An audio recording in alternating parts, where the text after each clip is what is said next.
Birgina avtogol uchun o'ldirilgan Eskobar. 1984-yil AQShga 1-0 hisobida imkoniyatni boy bergan Kolumbiya terma jamoasi keyingi 6 uchrashuvning barchasida g'alaba qozondi. 20-asr killeri Pablo Eskobar tomonidan moliyalashtirilgan Atletico Nacional negizida tashkil topgan Kolumbiya terma jamoasi Jahon chempionatiga saralash bosqichida Argentinani 5-0 hisobida mag'lubiyatga uchratib, guruhida birinchi o'rinni egallagan holda mundial yo'llanmasini qo'lga kiritadi. Jahon chempionatiga yaqin Pablo Eskobar otib o'ldiriladi. U hukmronlik qilgan shahar taxti uchun kurash boshlanadi.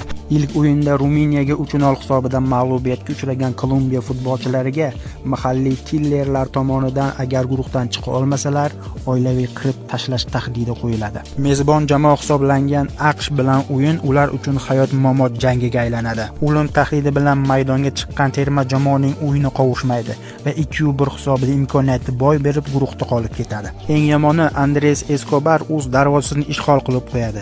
Uyiga qaytgan Eskobar bir hafta o'tmay 27 yoshida o'z shahri muxlislari tomonidan otib o'ldiriladi. Bizning hayotimizda ham o'z darvozasiga gol uradigan o'yinchilar yetarlicha.